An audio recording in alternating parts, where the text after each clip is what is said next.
Hello, my name is Stephen Stringer and I'm recording this as a talk that I gave to Photo Fold Camera Club of Billericay a week or so ago. A member of the club was unable to see the talk, so I'm redoing it for her. I was requested to do a talk by the club and I had to search around for a subject, and I decided upon talking about the fact that I'd recently changed camera system. What I'll be talking about is the systems I've used over the past 40 years, why I decided to change, what matters I had to bring into consideration, and the outcome as to what I actually chose in the end. I shall then go on to talk about the new camera system's capabilities. I shall go through the cameras I've used over the years. I first became serious about photography, it must be 45 years ago, and this was the first camera I bought, a Praktica LTL, very simple in modern terms. You knew the exposure was supposedly correct by a needle that bounced up and down around a circle. I then moved on a few years later to my first Canon camera. I think it was the AE one, and it was a big advance on the Praktica. The first digital camera came, I can't believe it now, it's 20 years ago, in 2003, when photography became a lot cheaper in terms of not having to buy film and taking as many pictures as you like and just disregard those you didn't. I say it was cheaper, but at the time the cost of the body was £1,600 odd together with a flash unit. It was good to go digital, but the main setback of this camera was the tiny back screen, which you can see in the photograph here. Moving on, it was only 4 years later that I bought a Canon 40D, a much better camera than the 10D, as it had a far bigger screen at the back, and believe it or not, it was only £600 in comparison to the cost 4 years earlier of an inferior camera that was at £1,600 odd. I thought if I keep showing you pictures of cameras it would be a bit boring, so I'll throw in a few images that I've taken over the years.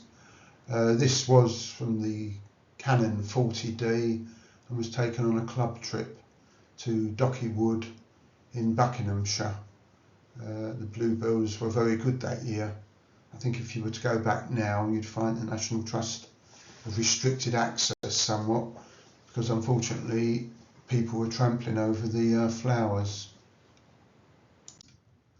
Moving on to my next camera, I went on to second hand in order to save some money and bought a semi-professional Canon 5D Mark III for £1,600. This was 7 years ago, and it has been a great camera, and indeed still is, because I've held on to the body and it still works very, very well.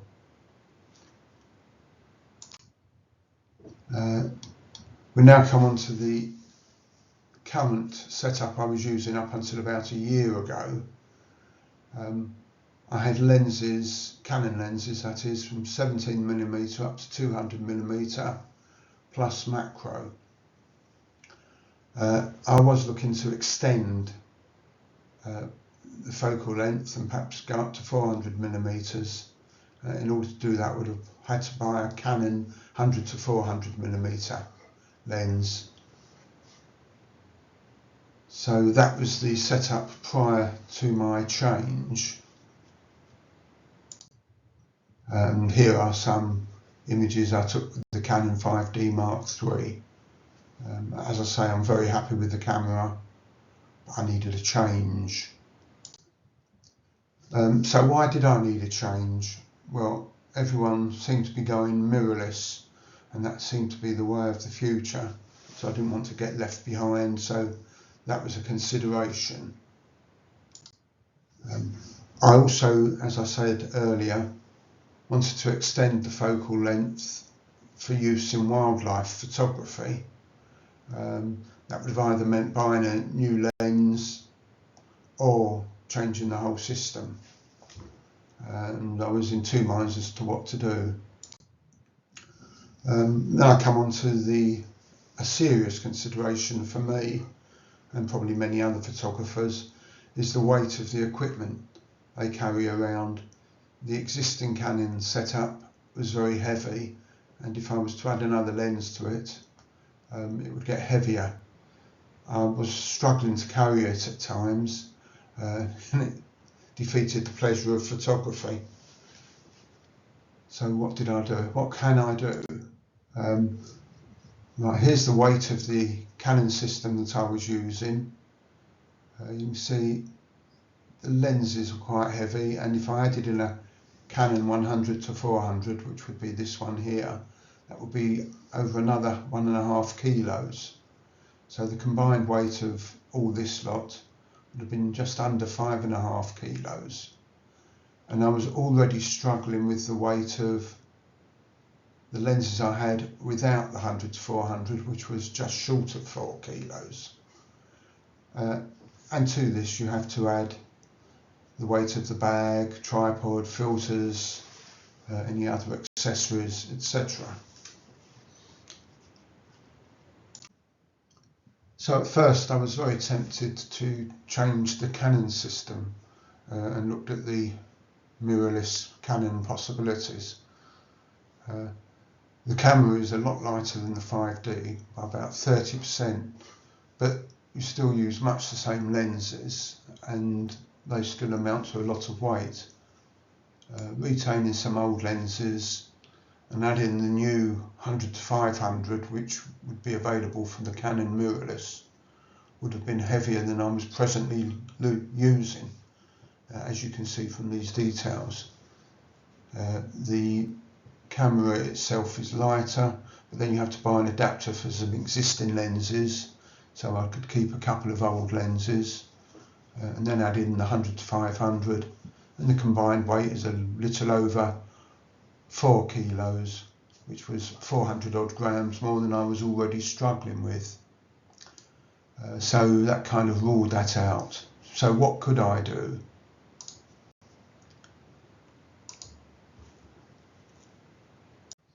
Well, I suppose I could have hired a porter, but what do I do with him or her when I'm not actually on a photo trip? So I had to look at other systems, and that's what I decided to do. How did I decide on the new system? I looked at magazines as to what they recommended, looked at numerous YouTube presentations and reviews. A couple of people came along and spoke at the club about what they were using. And I know I'm a bit odd, but I did not visit the retailers and handle cameras. I just looked at reviews online and, as I say, read about it.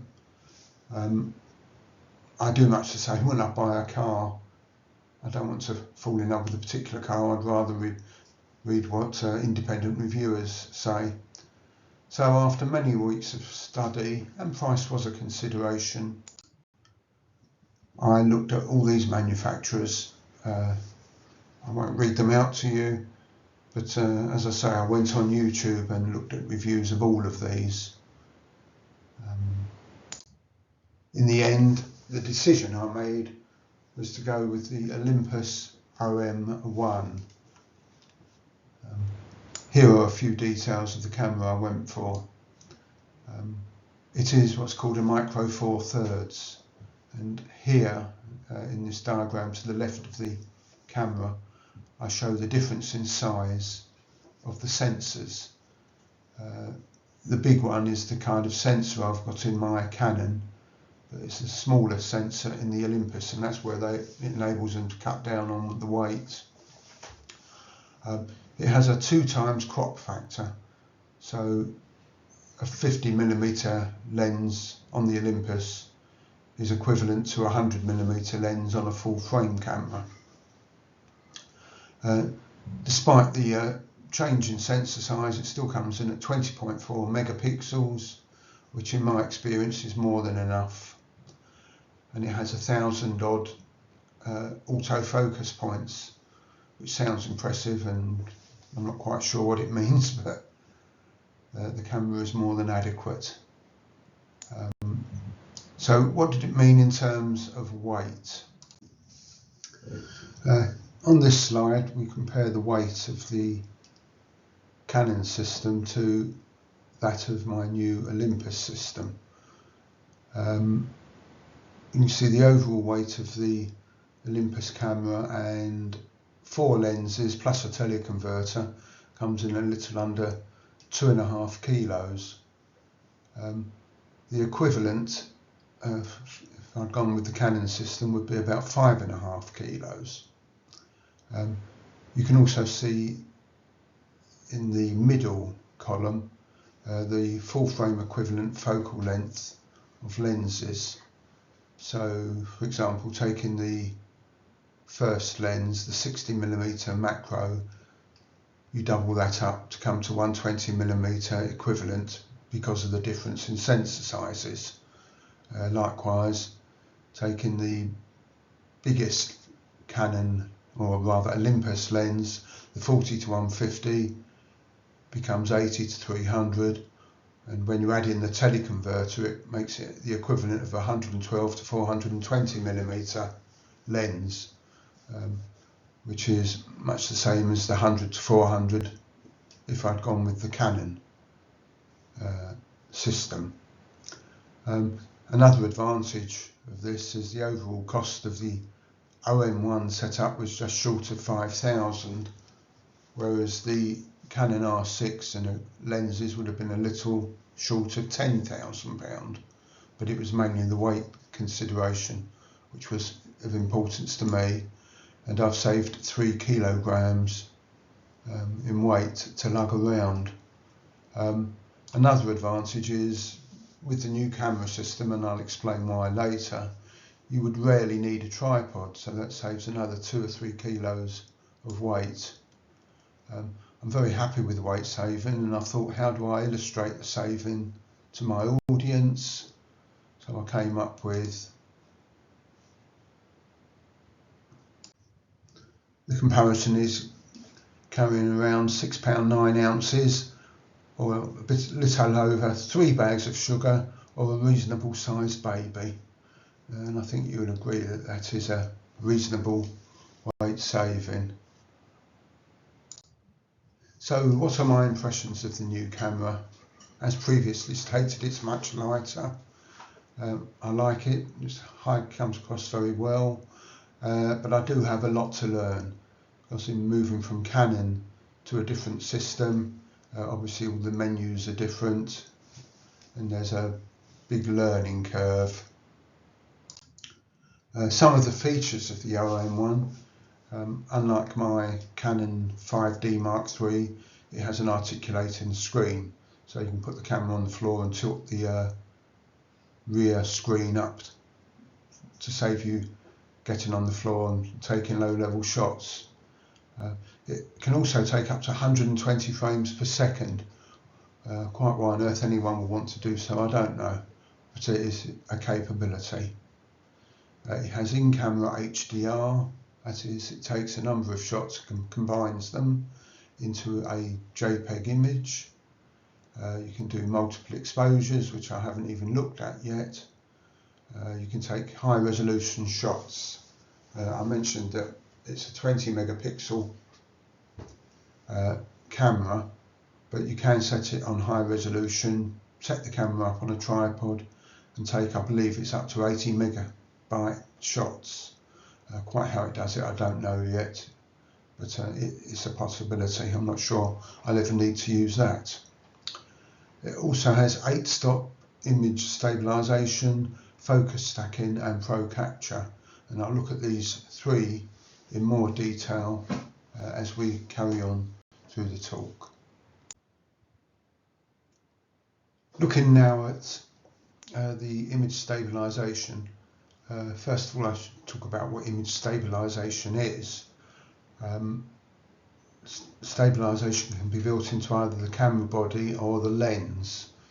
If it's built into the lens, as the imperceptible movements that you make on a long exposure as you hold the camera, one of the elements in the lens will make microscopic movements to counteract your own movements.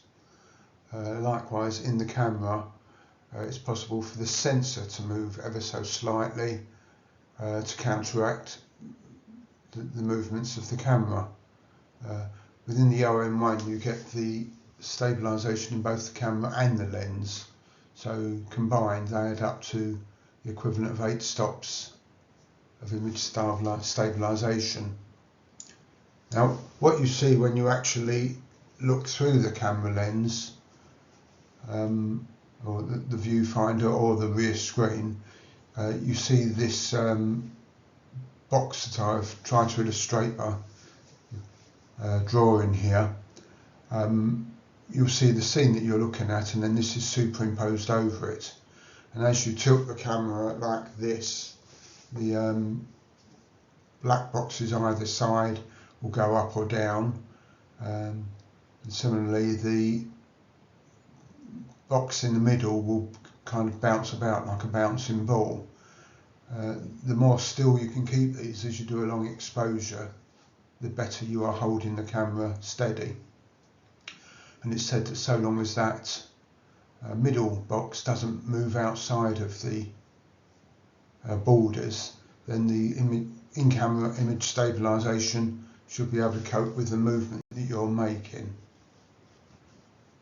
So that's how it works. Now to look at an example of how this actually works. Soon after I first got the camera, I went on a club trip in January 2003. We went to Wimpole Hall, which is a stately home. We wandered around outside taking photos, and then after a while we went into the house taking interior shots. At one point we went down into the cellar to see the servants' quarters, and it was a very dark cellar down there with very little in the way of lighting, and I've never used the camera in low light before, so I thought I'd give it a try.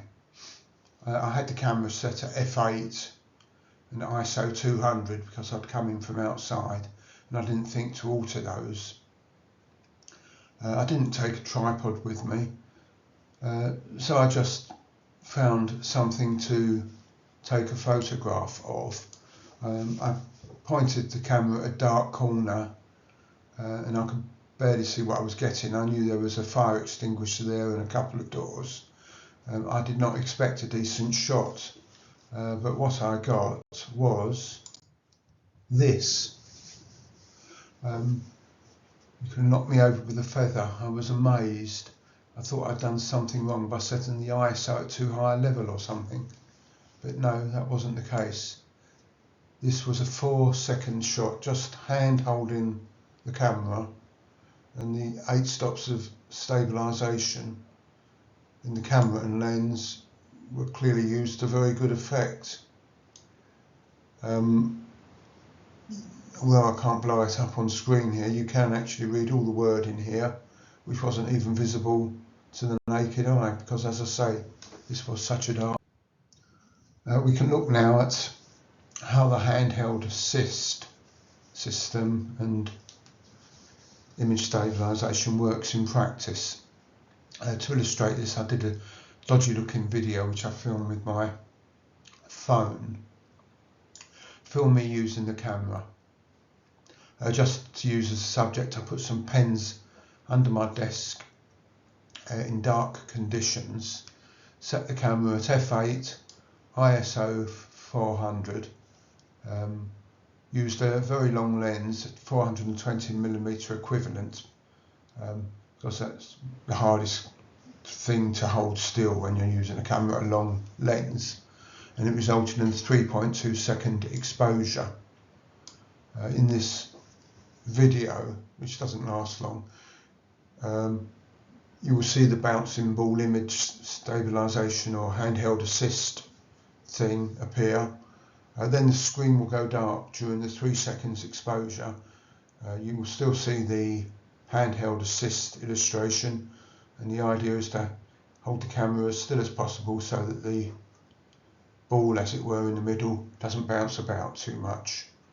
I'll play it now, it's very quick. I'll press the shutter down and the handheld assist appears. There we are. It then goes dark, and then you get the resulting picture. It seemed less than 3.2 seconds. I may have been playing the video too quickly, but nevertheless that's how it works. Moving on, I'll show you again.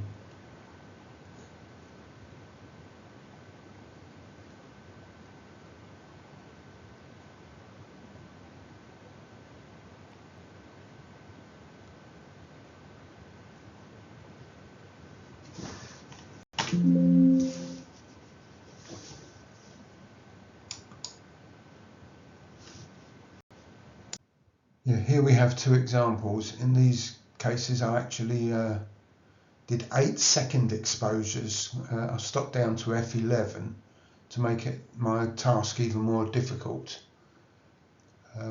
So these are 8-second exposures. On the first one, you can turn off the assist and stabilisation on the camera.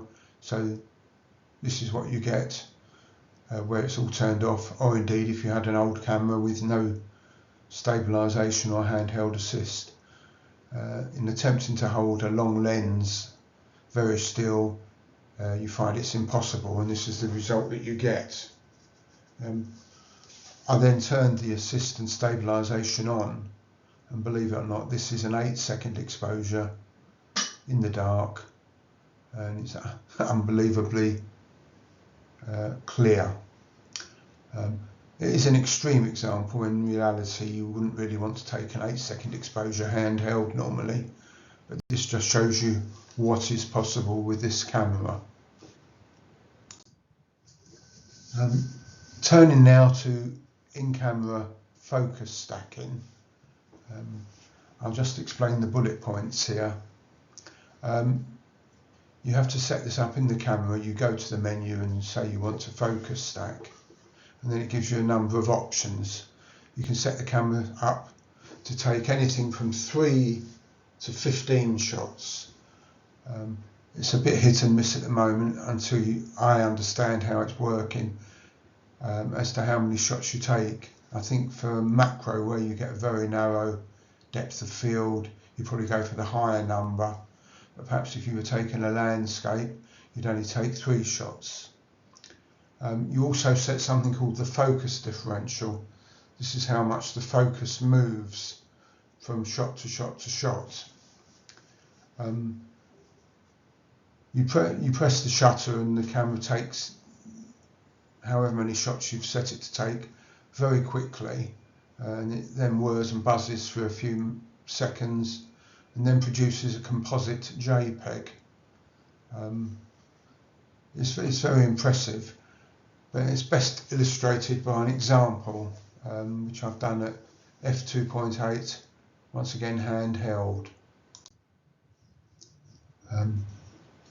I set this up on my desk. This is an example of no focus stacking. I just set the camera, focused it on the first screwdriver, and because it's at f2.8, very little else is in focus. As you can see, as you go to the furthest screwdriver, it's just a blur really. So then moving on, with focus stacking, as I say, the camera takes a number of photos in very rapid succession, probably in less than the space of a second.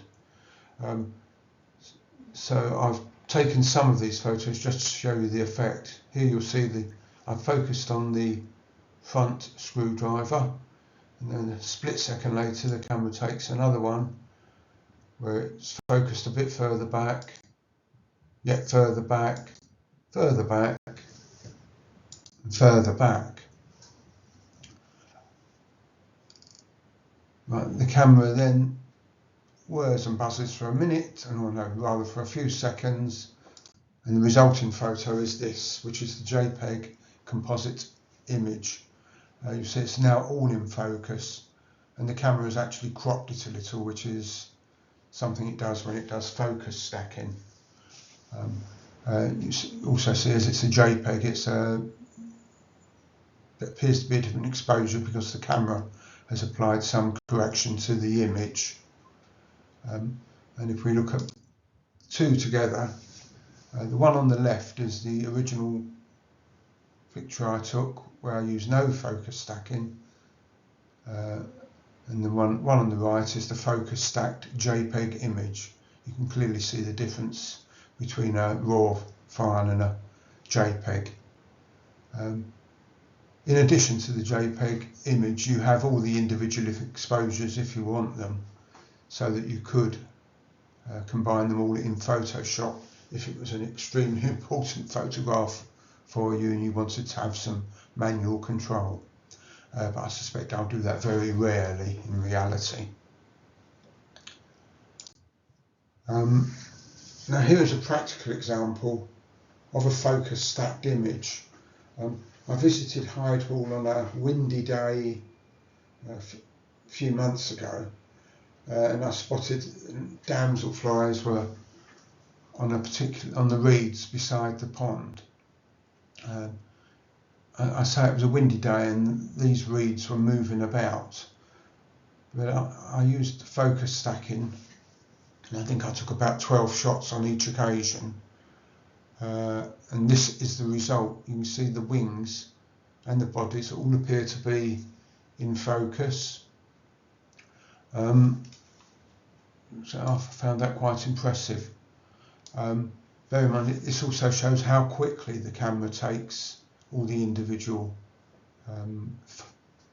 photos, because the reed had barely any chance to move in that time. And I guess it also illustrates the image stabilization as well. But I was very pleased with this image, and it's something which I could never have got with my old camera. Moving on, we now come to the Pro Capture element of of the OM1. I actually asked ChatGPT for an explanation of what Pro Capture is, because I thought it would be an easier way of describing it. So here you have the explanation, and I'll just let you read that for a minute while I relax.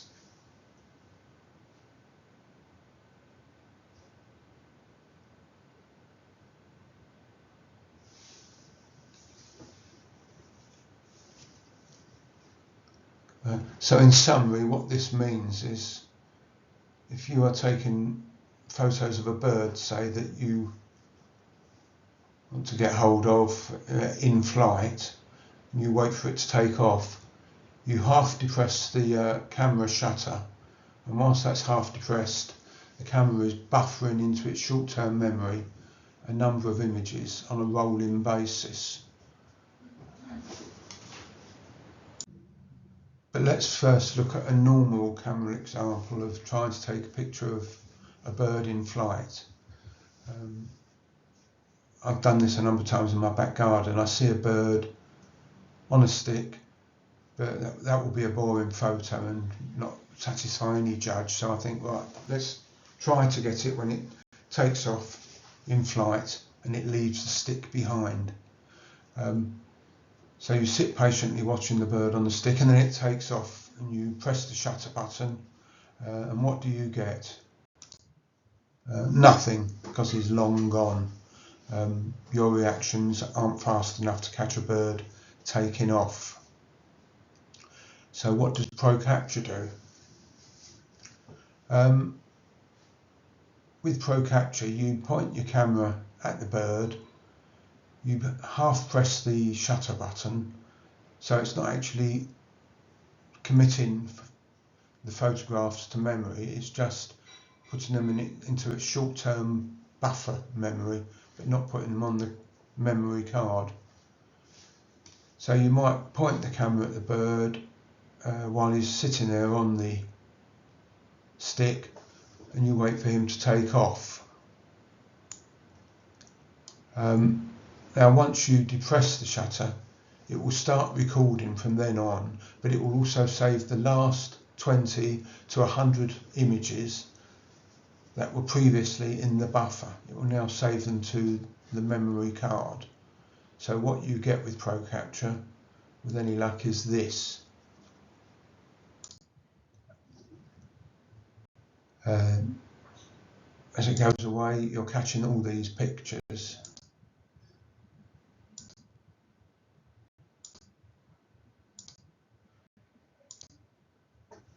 In reality, this may be the point at which you fully depress the shutter, or more likely, you actually fully depress the shutter when the bird had already gone.